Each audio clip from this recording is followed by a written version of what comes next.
我哥是书中的深情男二，此刻他对主角爱而不得，决心自杀。我没有劝阻，只是躺在酒店床上，伪造出吻痕，再用他拍视角拍下自己的睡颜照。我用黄毛男的口吻匿名把照片发给我哥，你弟弟好香，我决定娶她了。虽然我是个黄毛，但我会给他幸福的。你能不能别管着他了？还有，你弟弟好乖，是我的宝贝，我受他一辈子，我每天都要和他么么哒。我哥用枪口对着头，正准备自杀，就看到了这2条消息。他两眼一黑，咬牙切齿，左手捏爆了手机，右手攥碎了枪管。自杀暂停，有黄毛敢勾引他弟，他来杀。我是流浪孤儿，6岁这年，一群人把我抓走，带到别墅里，丢在金圈少爷傅西周面前。我听到系统和傅西周的对话，系统声音冰冷，傅西周，他就是恶毒男配，他会给主角带来痛苦，所以你现在必须杀了他，保护主角。我愣住了，我竟然是恶毒男配，那是什么意思？他们好像要杀我。傅西周懒懒答应了一声，从皮椅上转过身，手上握着枪。我和他四目相对，他一愣，气笑了，指着我问系统：“不是哥们儿，你说这个6岁小孩是恶毒男配，他能怎么恶毒？用水枪滋主角吗？”系统解释：“他现在还小，但他长大后会给主角带来痛苦。”他们的话好多，我饿得头晕眼花，啥也顾不上了。我抓住傅西周的衣角，仰头看他：“哥哥，我想吃饭。”系统倒吸了一口凉气，不愧是貌美恶毒的男配，手段了得，恐怖如斯。傅西周，快捂住眼睛，不要被他蒙到，快杀了他！傅西周顿了顿，但他叫我哥哥哎。系统严肃无比，想想你爱的主角，你舍得让主角伤心吗？提到主角，傅西周的神情坚定起来，他拿出枪，下一秒，他的目光落在我细瘦的胳膊上，他顿了顿，对系统说：“不急，古代死刑犯都要吃断头饭呢，先给他吃饭再杀也不迟。”吃完，我晕碳了。哥哥，我想睡觉。系统皱眉，虽然他确实长得很萌，又很可怜，又瘦又小，但是傅西周，我们不能心软，就算他叫我们哥哥，我们也不能心软。傅西周彻底怒了，喂，什么我们？他只叫了我一个人哥哥，你个破系统，少给自己脸上贴金了。系统和傅西周大吵了一架，等他们吵完，我已经蜷缩在原地睡着了。系统叹气，办正事吧，赶紧把他杀了。傅西周低下头看了看我，说：“不急，还是等他睡醒再杀吧，否则趁着人家睡觉的时候搞偷袭，挺没素质的。”系统沉吟，也是，他醒了说不定还会叫我们哥哥呢。不对，我是说他醒了之后比较好杀。一晃3个月过去，这3个月里，傅西周和系统每天都在计划着动手，但最后又说不急不急。最后，傅西周说不能耽误了孩子的教育，系统说有道理，于是他和系统一起给我取了个好名字，又找了个好学校，送我去上了小学1年级。从此以后，傅西周就不再围着主角转了，因为他要围着老师转。老师，我们家季云今天眉毛怎么少了2根？他要是有个3长2短，我要你们全校陪葬。老师，这张班级合照，我们家季云怎么没有站在中间？天杀的，我们季云明明是最好看的孩子，我每年给你们学校捐几千万是打水漂的。傅西周的霸总本色出显，而我的魔童本色也开始显现。校长开始给傅西周打电话：“傅总，您好，您好，是这样的，苏季云今天在学校一直拧男同学的咪咪，把男同学都弄生气了。傅西周，男人的咪咪又没有用，叫那个男孩站着别动，让我们季云明明没事儿。校长，当然，我惹祸的次数多了，傅西周也会教训我。就比如有一次，老师和傅西周说：‘傅总，季云上课看课外书，我以为孩子看的是《狂人日记》，还以为他是鲁迅爱好者，十分欣慰。但后来我发现那是《狂日人记》啊。’傅西周要罚我，但这时候系统就会忍不住叹气。你知道的，他从小就没有父母，一直跟在你身边。哎，傅西周啊，你就骂他吧，他就这样看着你，他一点都不可怜，一点都不难过。这时候我就抓紧时机，仰头看着傅西周，用2只小手牵住他的大手，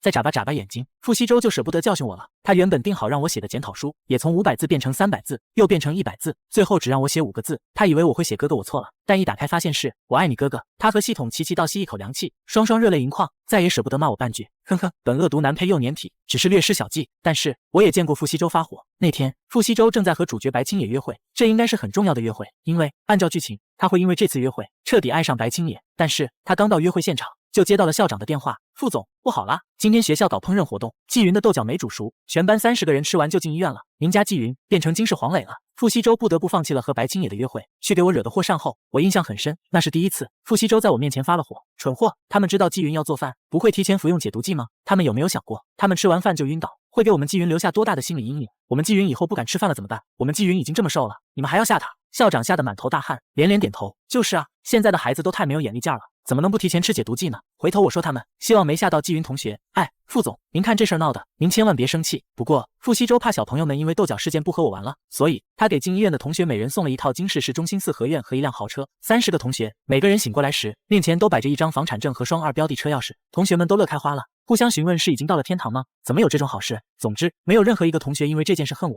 相反，学校里还有很多同学求我再当一次黄磊，做豆角给他们吃。自从有了哥哥，日子就变得好幸福。我躲过了3个求我做豆角的同学，这样想着，时间如水流过。我16岁这年，傅西周27岁。这天，我正在学校上课，突然间，我看到天花板上漂浮着弹幕，好可惜啊，深情男二傅西周就要下线了吗？对啊，主角刚刚和袁叔公订婚了，他邀请傅西周来他的婚礼，还拿傅西周和清平袁叔公做比较。他对傅西周说：“傅西周，你的劳力士表盘再亮，也亮不过他一双盛着理想的眼睛。我要和他结婚，希望能得到你的祝福。”傅西周手都在抖。问题是，这个清平袁叔公的理想就是赚大钱买劳力士啊，不知道在高贵什么。别管这些了，再过20分钟，傅西周就拿枪自杀了。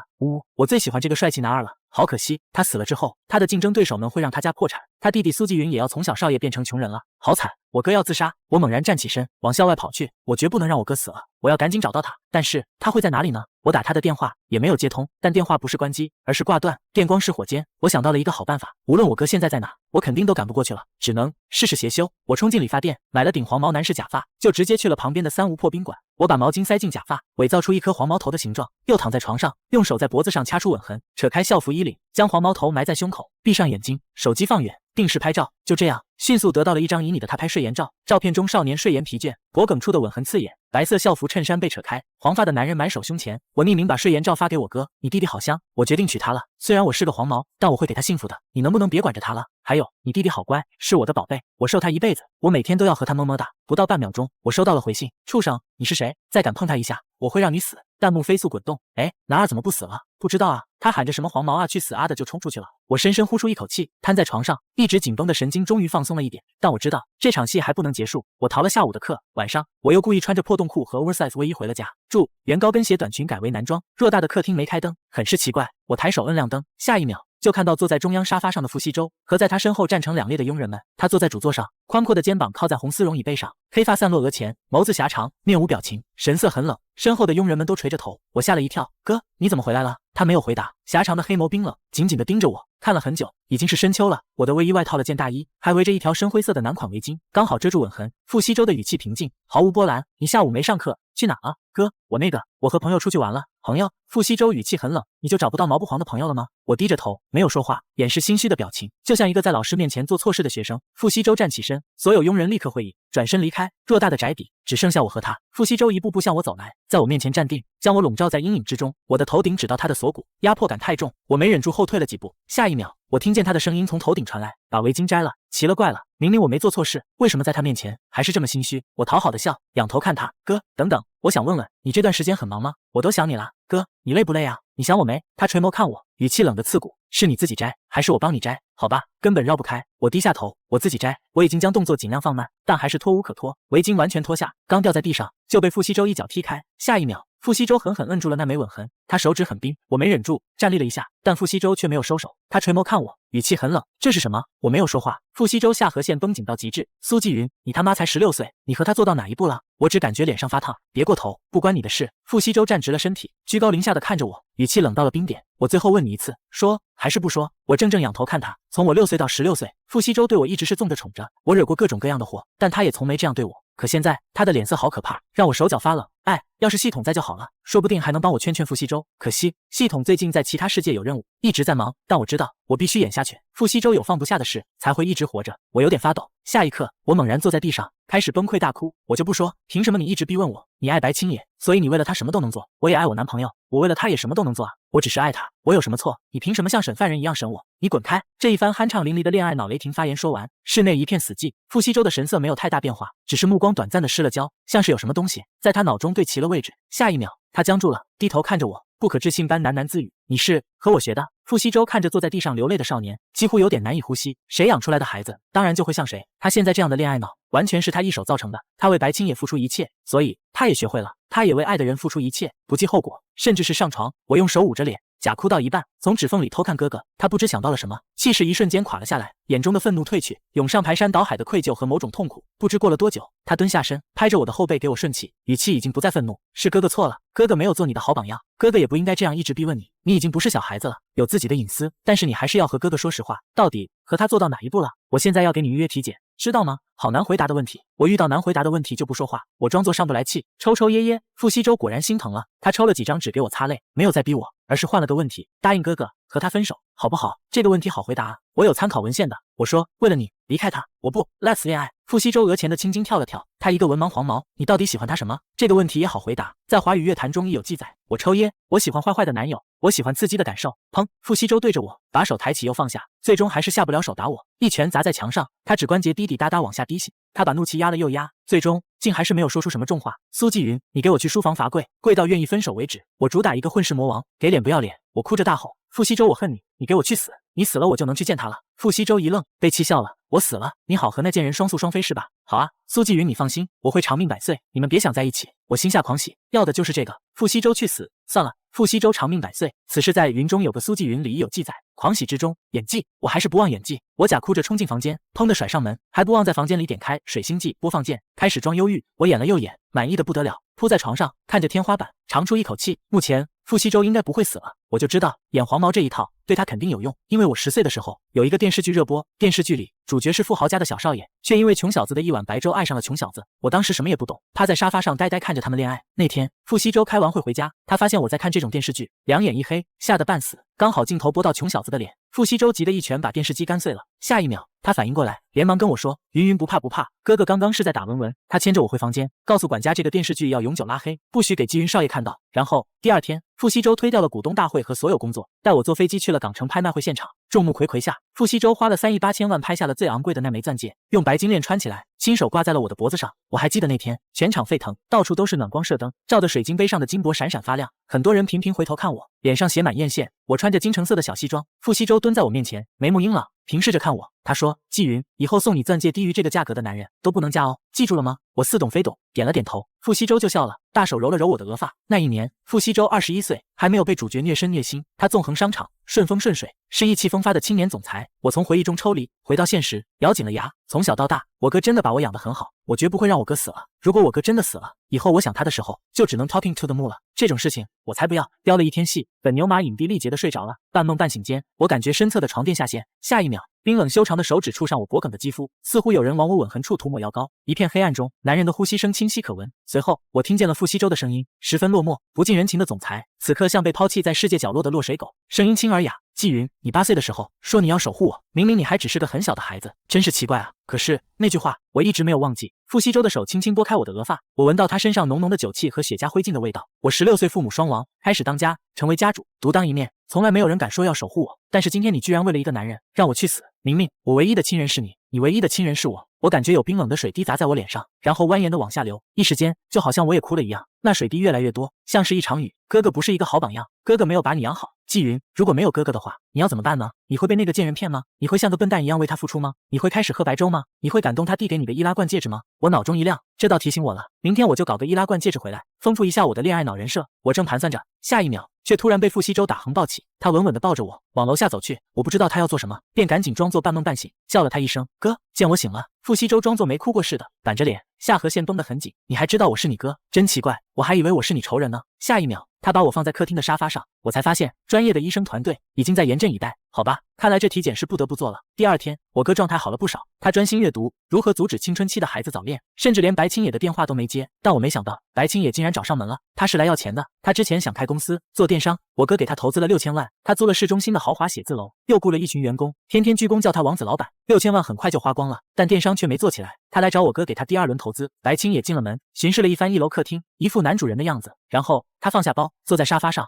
打量着我。你哥呢？怎么还不下来呀？他有一张很帅的脸，只是坐在那里就清冷出尘。但即便如此，我也不想和他说话。我装作没听到，低头玩手机。一旁的佣人代为回答。副总在4楼书房看育儿书，要过一会才能下来。突然间，我的手机被抽走。我抬头瞪着白青野，还给我。他却没还我，只是把手机往怀里一收，歪着头看我。纪云，听说你哥要送你去美国留学，你听我的，别出国了，就在国内读吧。美国1年学费可不是开玩笑的。你待会就和你哥说，就说你能力不够，不想去了，知道没？他的语气就好像长辈在训诫小辈。我劈手把手机抢了过来。凭什么？你要是想给我哥省钱，就别来找他要投资啊。他却突然动怒了一般，猛地站起身，手指几乎戳到我眼睛上，把我吓了一跳。我之前看你年纪小，已经忍你很久了。苏纪云，你是真的没有心吗？你哥辛辛苦苦赚钱，你看不见他熬夜开会的黑眼圈，你看不见他把你一个孤儿从小养大的辛苦，看不见你张口就是索取和吸血，没有半点对长辈的感恩之心。他没有义务养你，他没有义务为你花这么多钱，懂吗？你还真想赖在傅家一辈子，这么多没有义务，我真服了。白青爷，你是我爷爷，不是生理爷爷哈，是艺术爷爷。此刻他胸口剧烈起伏，眼含热泪瞪着我，柔软黑发搭在脸侧，脸色苍白而冷艳，就像我是什么大恶人，而他是正义的使者。我惊讶地瞪着他，呵，我总算是明白了，难怪说我这个恶毒男配会给主角带来痛苦，原来我一花我哥的钱，他就会感到痛苦。突然我看到我哥在旋转楼梯上，正往我们这边走，我想到个鬼点子，顿时对他笑了。有道理啊，既然这样，以后我就再也不花我哥的钱了。白青野脸上的愤怒凝固了，他似乎不敢相信自己听到了什么，他眼底隐隐有惊讶和喜悦。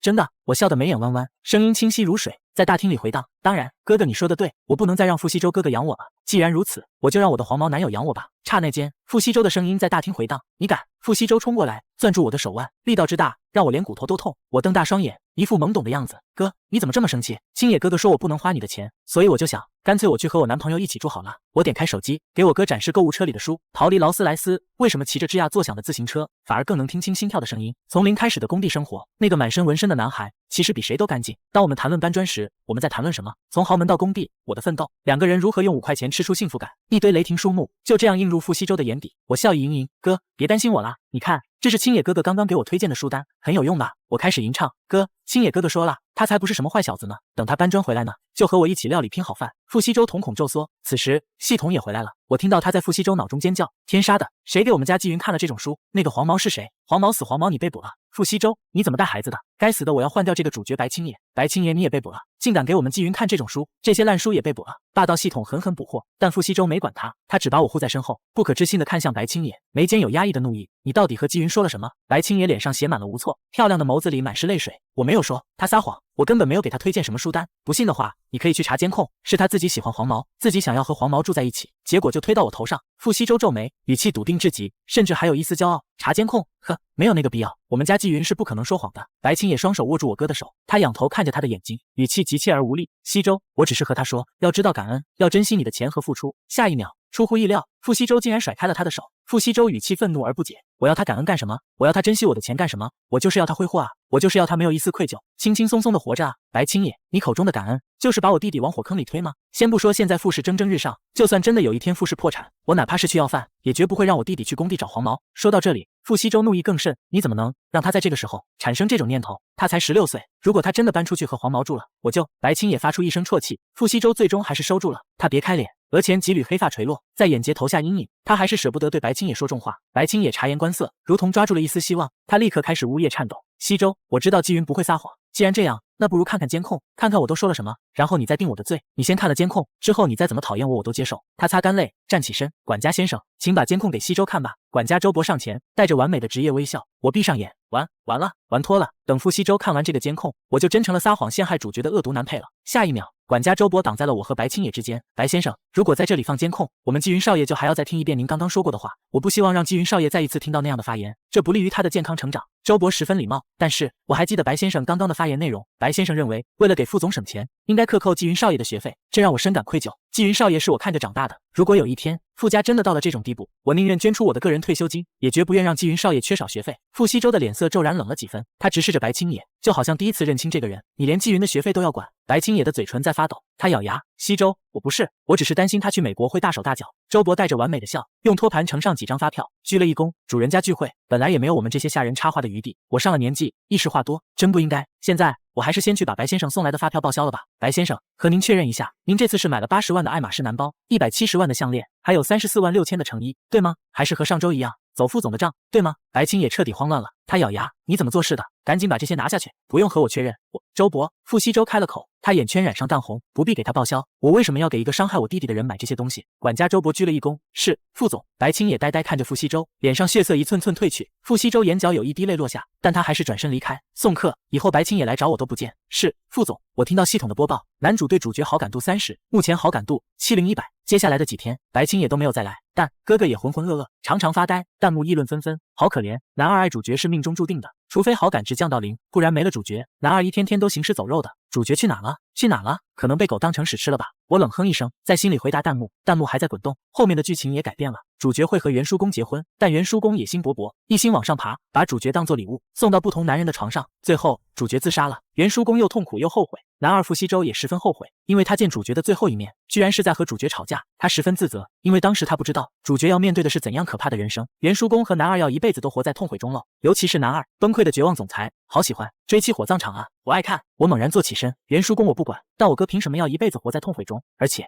此时我心里还有其他复杂的感受，怎么说呢？对白青野，我厌恶他，敌他，希望他滚得远远的，就算他穷困潦倒也不关我的事，但好奇怪，我并不希望他就这样死了。无论如何，我都要阻止他和袁叔公结婚。我站起身，目光飞快地搜寻弹幕，找到了。白青野和袁叔公的婚礼在明天。现在，白青野正在一家酒吧买醉。我抓过一件夹克套上，翻墙溜出花园，跳上了出租车。夜风吹在脸上，冰冰凉凉的。我想起白青野家的故事一直在豪门圈流传。白青野是真少爷，但是一出生就被人调换。他在农村长到11岁才被接回豪门，但他处处不如哥哥贾少爷，在豪门受尽屈辱，所以他处处都想压哥哥一头。哥哥做电商创业，他也做，家里不给他钱，他就问我哥要。哥哥的婚礼风光无比，他也想办，但家里不待见他，不给他钱，所以他就找我哥要。可惜上次吵架，我哥已经说了不见他，所以他也没要到。他的婚礼永远不可能比他哥哥盛大了，所以他伤心又痛苦，在酒吧买醉。虽然白青野确实很惨，但我没有心疼他的义务，我还是比较心疼我哥。白青野喝了太多，已经大醉。我到的时候，他掀起眼皮看了我一眼，又别过脸。你来这里干什么？别指望我和你道歉。我在他面前坐下，往后一靠，细细打量着他俊美的脸。你明天不能嫁给他。白青野嗤笑一声，你凭什么不让我嫁给顾晨？因为他穷。我告诉你，我恨死了你们这些从小在豪门长大的人。我和顾晨都是在农村贫民窟长大的，我和他才是同一种人。我眯起眼，你为什么这么恨在豪门长大的人？白青野冷冷地笑了，他站起身，居高临下的看着我。你没有经历过，怎么可能懂？我刚被找回豪门时，不知道有些跑车的车门是向上开的。我第一次坐的时候，还以为车坏了，我吓了一大跳，尖叫了一声，在场所有人都笑得直不起腰。他恨恨地瞪着我，像这样的事，我被找回后，每天都在经历，每一天我都在丢脸，都在尴尬，都在手足无措。你这种含着金汤匙出生的人，这辈子也不会懂。我皱眉，凭什么他一直俯视我啊？一点都不爽，我也要俯视回来。我不耐烦地站起身，摁着他的肩膀，使他坐在沙发上。我居高临下地俯视他。我不是含着金汤匙出生的，我出生在贫民窟。第二，你真的是蠢货。我冷笑，豪门里知道跑车车门向上开的人遍地都是，但能分清稻子和稗子的人寥寥无几。他们缺少关于种庄稼的知识，你都没有嘲笑他们，凭什么你缺少关于跑车的知识，他们就要嘲笑你呢？这是他们关于优越感的游戏，蠢货，不要参与他们的游戏。最重要的是，别再问我哥要钱了，你喜欢搞优越感那一套，天天和你哥比来比去，但伤的是我哥的钱包啊。现在我哥心硬，不见白青野，不给白青野钱，但说不准以后哪天我哥就心软了，到时候白青野再来要钱，我哥说不定又会给。最好是让他别比来比去，找优越感了。我在心里计算着，过了好一会儿，我才注意到白青野的表情，他呆呆看着我，竟然愣怔在了原地。我有点得意，如何？这番发言不错吧？是不是油然而生无产阶级之骄傲了？下一秒，他突然开始拉住我的衣角，嚎啕大哭。你知道吗？我感觉我哥哥的人生就是鲜玫瑰粉色，但我的人生就是灰扑扑的灰色。我小时候还有一次，我有点不耐烦，倾听别人原生家庭之伤这件事也太灵珠了。我根本不是那种善解人意的性格，尤其是对他，我灵针起手，打断他。我小时候学油画，老师教过我一个技巧。他仰脸看着我，泪眼朦胧，黑发粘连在白皙的脸侧，等待我的下文。你爹大爸的。其实我根本没学过油画，从小傅西周给我报的课都是金融、国际政治、经济学、家族产业管理、商业逻辑学、谈判与口才。我手插口袋，硬着头皮瞎编下去。油画老师当时告诉我，如果觉得画面太轻飘、太俗气，就往里面加一点灰色，这样画面就会更有重量、更高级。哪怕经过很久的时光，这样的画面也不会过时。鲜玫瑰粉太轻飘了，那里没有自重，我并不喜欢。他瞳孔骤缩，竟然是静止在了原地，只是把我的衣角攥得更紧了。我把在路上买的粥丢给他，抢在他开口前，赶紧说了结束词：我要走了。总之，你明天不能和他结婚，否则我保证你会死得很惨。如果你不相信我，那么你一定会后悔。我盯着他的眼睛，确保这位艺术爷爷听清楚了，然后我从他手中拽出衣角，立刻转身离开。回到家，果然我哥提着皮带在门口等我，愤怒质问苏纪云是不是又去见那个黄毛了？真长本事了，等我查出他是谁，我非把他腿打断。你知不知道这么晚出去很不安全，安全是第一位的。我心里笃定他不会打我，便张口就来，安全第一吗？可是哥哥，我觉得爱情才是第一。傅西周气得把拳头攥紧又松开，最后还是没舍得打我。他叫了2个男保镖，命令他们从今天开始贴身跟着我。我叹口气，看着他安排保镖的侧脸。自从见不到白青野，他只有在这时候会焕发一点活力，其他时候都魂不守舍。我走进玄关，脱下夹克，立刻有佣人双手接过。我伸了个懒腰，今晚我先是当了油画主理人，然后又当了非全日制恋爱脑，说了一些震撼首发的逆天发言，骗完这个骗那个，骗完你的骗你的。哎，苏纪云，你想骗出怎样的人生？第二天一早，一个消息如雷炸响，传遍豪门，白家二少爷白青野逃婚了，而且他放话说已经有了真正的心之所爱。不错不错，心之所爱应该是我哥，看来他终于意识到还是我哥最适合他，这样也挺好。她嫁给我哥，至少她不会死，我哥也不会痛悔一生。我懒洋洋靠在沙发上，佣人递给我一个包裹，我拆开一看，发现是一枚易拉罐戒指。我之前确实想买个易拉罐戒指，丰富恋爱脑人设，但一直忘了要下单，就没买。怎么会寄过来？下一秒，我看到了戒指附的纸条，白青野的字迹工工整整写着：致纪云少爷，我和家人断绝关系，独自做农产品创业了。等我赚到钱，就把这枚易拉罐戒指换成钻戒，和你订婚。3亿8千万，我会买大于这个数字的钻戒，到那时我会把它送给你。昨天晚上你和我说的那样话，就像是冥冥中的神伸出手，抚摸过我的疮疤，那些话对我很重要。你也是。我在想，在吃人的豪门之中，有着同样出身的我们，或许才是同一种人。白青野敬上，我目瞪口呆，原来这戒指不是我买的，而是白青野送的。等等，中国字还能这样排列吗？为什么每个字我都认识，但是放在一起就看不懂？弹幕也炸了，疯狂翻滚。不是，这对吗？主角怎么就爱上纪云了？我懂了，昨晚纪云是不是给主角送了一碗白粥？白粥是主角的真爱触发开关。对，纪云还告诉主角自己也是贫民窟出身。哦，那不奇怪了，这个主角的 XP 就是贫民窟出身和白粥。谁家好人主角搞这种 XP 啊？认真的吗？不要搞了好吧，这都什么奇怪的发展啊？不亚于我妈说要给我看俄罗斯帅哥，结果发现是俄罗斯那呢。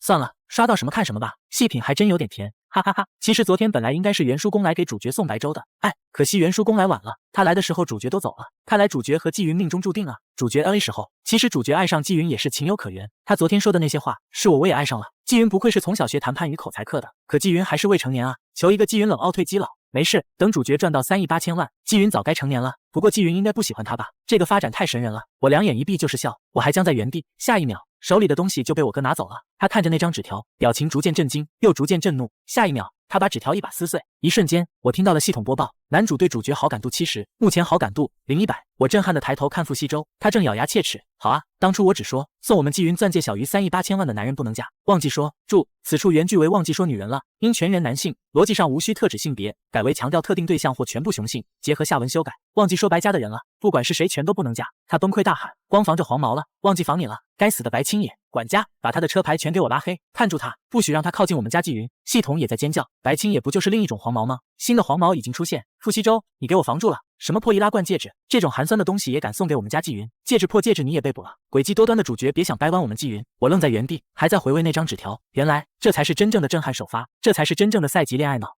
不对，恋周脑。但其实我感觉人一恋爱就会变癫，感觉还是无性恋比较好。那天以后，我哥对白青野的好感度瞬间清零了，他再也没有魂不守舍，而是终于变得正常。而白青野居然真的创办了纪云农产品公司，目前公司的规模很小，还没赚到钱，但这个公司名字确实把我哥和系统气得够呛。听到这个公司名字时，连管家周伯都捏断了一根筷子。时光如水流过，这样的日子又过了2年，我18岁了。我18岁那年春节，依然和哥哥他们一起度过。此刻，哥哥亲自下厨做年夜饭，周伯和王妈也一起做。白青野的公司依然没赚到什么钱，但也没亏，他现在在外地努力跑业务。我躺在房间的床上，房间外传来春节联欢晚会前的预热广告声。房间里，桌上放着美国名校的录取函，旁边是我哥亲手切好的新鲜水果，远处有烟花升空声，咻咻不绝。我从落地窗望出去，就看到了月亮，月亮很亮，和小时候哥哥指给我看的是同一轮。门外，我哥声音带着笑意，喊着问我要做牛肋排了，我们纪云是要吃炸的还是烤的？我站起身，推开门，走向厨房。我知道，在我们身后，月亮会越升越高，而过往的那些眼泪都被轻轻地晒干了。